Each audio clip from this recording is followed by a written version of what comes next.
So welcome, Jennifer Lynn Alvarez. And this is the last of our author chats, as you might know, of our little series.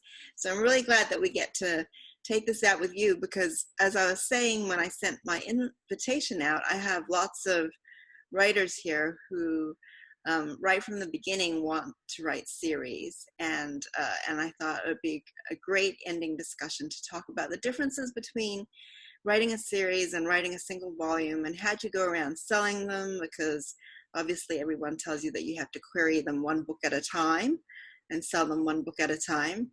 And so just to start us off, let's put us back on a correct footing, because I botched a few facts in my email and have everybody here on false pretenses, but botched a few facts. So it's not 17 books, right? And it's how many?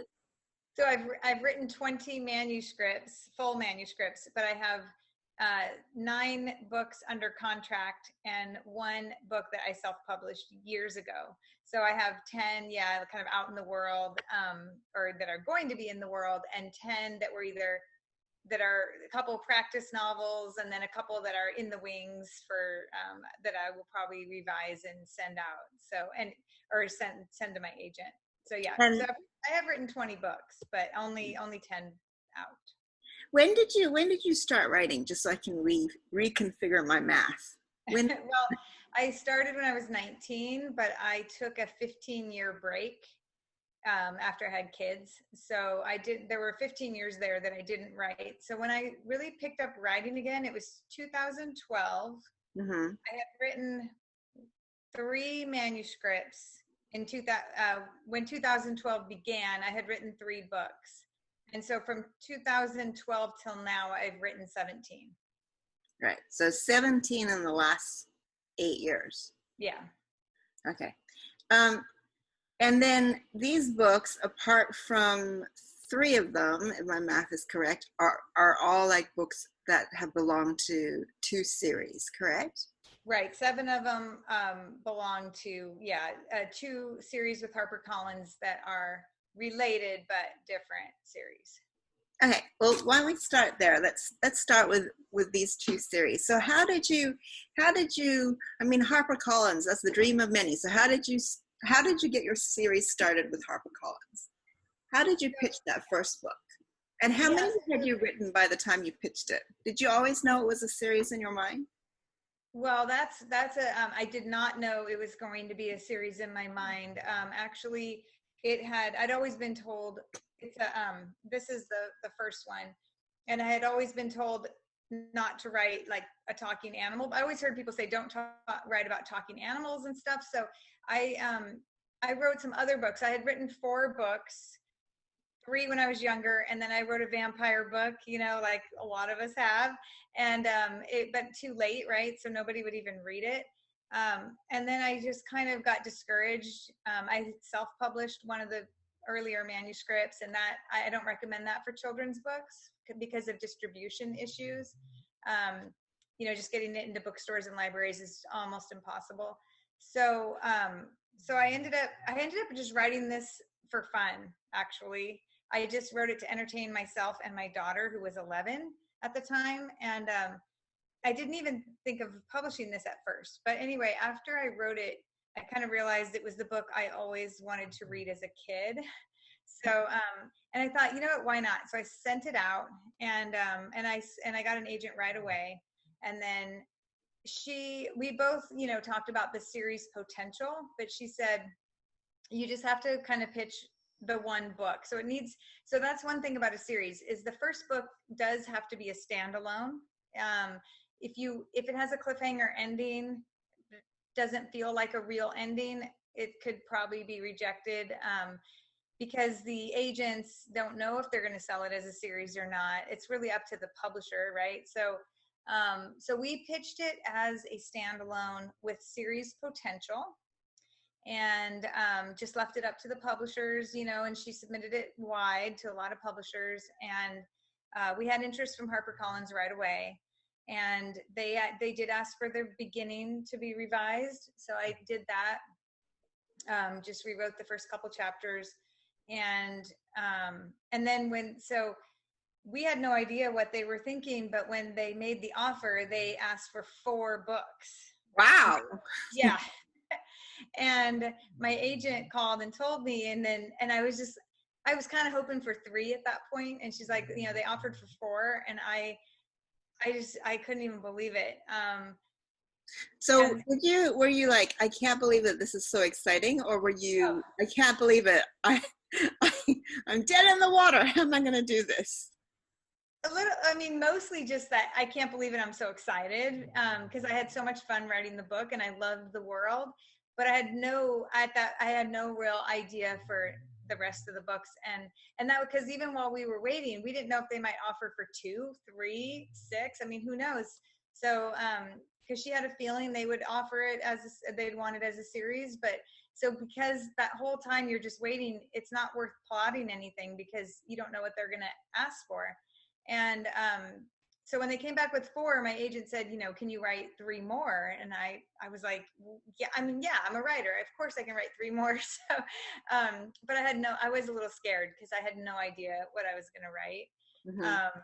So that is, yeah, go ahead. I was going to say, before I go further down, this is very exciting, but I want to actually back up a bit. Because you said that you spoke to your agent and then you guys decided to pitch it as like a single book with series potential. But when you pitched it to the agent, you pitched it just as a single book. Did you, or? I might have said series potential as well. I might have used that term, but again, if it's not a standalone, it has to be a standalone. Otherwise, because you just don't know if the agent doesn't know if they can sell it as a series. So as long as it has an ending, a full satisfying ending, you can always say with series potential. Even if you don't know what's going to happen next, as long as there's room in the world for more stuff to happen, which there usually is. Mm-hmm. I had threads in there that could be, I had no unfinished threads, but I had some backstory that could be extrapolated into a larger plot. So, Mm-hmm. but again, that was just there. But once I started thinking about it, I'm like, okay, yeah, there's room in here for more. So, Mm-hmm. yeah. And you said that you didn't start plotting because you didn't know how many books they were gonna buy. I think that's really interesting because that says to me that you're thinking in terms of, well, if they buy 3, that there has to be some kind of completion, in the arc over the 3 books, right? Otherwise you would just write book 2 and then book 3, and then there's a 4, there's a 4, there's a 5, there's a 5, and keep going. But you were thinking from the beginning that if you sold a series, you wanted it to kind of have to come to some kind of completion. Yeah, because there's 2 kinds of series. There's really the Nancy Drew kind of series where Nancy Drew has adventures, and that can go on forever. But that wasn't the kind of book I was writing. I wasn't writing about like the adventures of this particular Pegasus, and he was gonna, go on to have all kinds of different things happen to him. I was writing more of a character-driven, plot-driven story, or character-driven story that was going to include a lot of growth.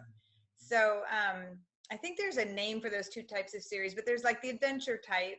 I think and you can even read them out of order. That's one type of series. And my books are numbered because you have to read them in order because each book builds on the next book.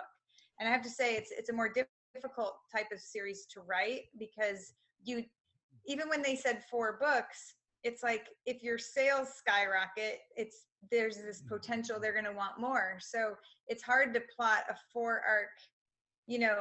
I knew at least I could do I had a 4 book series. But I needed to end the overlying character arc, or the story, the mega story arc had to complete in book 4. So I couldn't plan for any more books, Mm-hmm. So basically if you were to so what we did is a spin-off series for the next 3. That's what we ended up doing. But so it is very difficult to plot because you just don't know. And like halfway through this thing, I found out that series can be canceled, which I did not know. I just assumed if if you got a series, it would keep going, but they do sometimes cancel series if the sales aren't there. So then I had all that panic of, and there's nothing you can do in that case. If they cancel it, then the story arc never finishes, which is just heartbreaking. And then luckily mine wasn't canceled. But I think it's more common with the adventure type. Like after book 10, 12, you know, they're like, okay, this is enough. You know, sales have really dropped. So, so sometimes they'll do that. But, and the other thing about an adventure series, like the Magic Treehouse, sales actually typically don't, the upside of those is the sales don't necessarily drop because you don't have to keep following the story. Like for mine, you know, kids can't just pick up on book 4. They have to go back to the beginning. So, but you know, it's an investment for them versus just buying a Magic Treehouse book. See if you like it. It doesn't matter which one you buy. With these, you have to start with book 1. And the thing is that if a kid doesn't like book 1, they're not going to buy the rest. So your readership on a series that's numbered like this is always going to drop a little bit, just because if you have, say, just say 1 million kids read the first book, well, they're not all million aren't going to read to the 4th. So, so you always have sort of a descending. I mean, you can get new readers, like Harry Potter kept getting new readers, and so technically the sales are going up. But nothing ever sells better than book 1, usually. Yeah. Lots to think about with a series. Lots. It's very. It sounds like it. Freak, you won't like it. Well, okay. A couple of questions about that. So, so you said that the first book has to stand on its own, right? So, but once you had the 4-book deal, did that mean that does book 2, like, is book 2 less self-contained? That's a great question. So that actually continues that, okay, you can have a cliffhanger ending, but so each book has its own story arc that falls under the overlying story arc. So you're always plotting 2 things at once, the big story and then the story for each book. So it gets, you know, it's a lot to keep track of, but yes, book 2 has to, you know, have all the plotting that a regular novel has. It has to have that beginning, middle, end. It has to satisfy the reader. It has to close some loops. But there can be, because it is a series, you can have that cliffhanger ending that dun dun dun, something else is going to happen, something bigger is coming, and that's okay. So you get away with it in book 2 and 3, both have cliffhanger endings, but there's still the questions posed in the story are resolved in those books. But the larger question of the whole world doesn't get resolved till book 4. Mm-hmm. I think that ending thing is the trickiest thing, right? Because I edit a lot of writers who think that they have got a satisfying ending, and when I say this doesn't really stand up as its own book, the ending's not satisfying, they go, what do you mean? I'm totally satisfied.